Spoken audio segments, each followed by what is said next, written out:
ഈ വഴി കാണുമ്പോൾ കൊച്ചിക്കാർക്ക് പ്രത്യേകിച്ച് ഇൻട്രൊഡക്ഷൻ്റെ ആവശ്യമൊന്നും കാണില്ല എങ്ങോട്ടാണ് ഞാൻ പോകുന്നതെന്ന് അറിയാൻ. അതെ, ഞാനിപ്പോൾ ഉള്ളത് ജോയ് സ്ട്രീറ്റിലാണ്. നമ്മൾ ഇന്ന് പോകുന്നത് കൊച്ചി സിനഗോഗിലേക്കാണ്, അഥവാ മട്ടാഞ്ചേരി സിനഗോഗ്. മട്ടാഞ്ചേരി പാലസിന് തൊട്ടടുത്തുള്ള സിനഗോഗാണ്. 1568 കൊച്ചി രാജാവിന്റെ കയ്യിൽ നിന്ന് സമ്മാനമായി ലഭിച്ച സ്ഥലത്ത് ജൂതന്മാർ തങ്ങൾക്കായി ഒരു പ്രാർത്ഥനാലയം നിർമ്മിച്ചു. പിന്നീട് 1662 പോർച്ചുഗീസുകാരാൽ തകർക്കപ്പെട്ട ഈ ആരാധനാലയം ഡച്ച് ഭരണകാലത്ത് വീണ്ടും പുനർനിർമ്മിക്കപ്പെട്ടു. 500-ലേറെ വർഷം പഴക്കമുള്ള ഈ സിനഗോഗിൽ ഇന്ന് നമ്മൾ കാണുന്ന ഈ എല്ലാ അലങ്കാര ദീപങ്ങളും അന്ന് കാലത്ത് ഇറ്റലിയിൽ നിന്നും ബെൽജിയത്തിൽ നിന്നും കൊണ്ടുവന്നിട്ടുള്ളതാണ്. ഒരു ടെക്നോളജിയുടെയും സഹായമില്ലാതെ ഇരുന്ന കാലത്തും എത്ര മനോഹരമായ നിർമ്മിതികളാണ് ഉണ്ടായിരുന്നത് അല്ലേ. പിന്നെ എടുത്തു പറയേണ്ടത് ഈ ഫ്ലോറിൽ കാണുന്ന ടൈലുകളാണ് കേട്ടോ.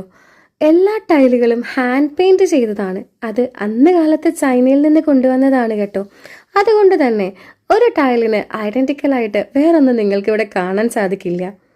ഈ സിനഗോഗിന്റെ ഈ വിശുദ്ധ സ്ഥലത്ത് നിന്നാണ് ജൂത പുരോഹിതൻ പ്രാർത്ഥന അർപ്പിക്കുന്നത്. ഇപ്പോൾ പൊതുവെ ക്രൗഡഡ് ആണ് ഇവിടെ. ബിക്കോസ് ഇപ്പോൾ മുസിരിസ് ബിനാലെ നടക്കുന്ന സമയമാണ്. അതുപോലെ ഇതൊരു വെക്കേഷൻ ടൈം കൂടെ ആയതുകൊണ്ട് ഫോറിനേഴ്സ് ഒരുപാട് എത്തുന്നുണ്ട്. ഇവിടെ ഓരോ നിർമ്മിതികൾക്കും ഓരോ കഥകൾ പറയാനുണ്ട്.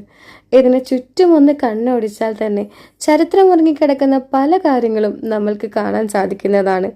ഈ സിനഗോഗിന്റെ ഹിസ്റ്ററി പറയുന്ന ഒരു പെയിന്റിംഗ് എക്സിബിഷൻ കൂടെ അവിടെ ഉണ്ട് കേട്ടോ. അങ്ങനെ ചരിത്രം ഉറങ്ങുന്ന ഈ ജൂതത്തെരുവിലൂടെ ഞാൻ തിരിച്ചു പോരുകയാണ് കേട്ടോ. Until we meet the next time, it's me, Riya, signing off. Bye bye.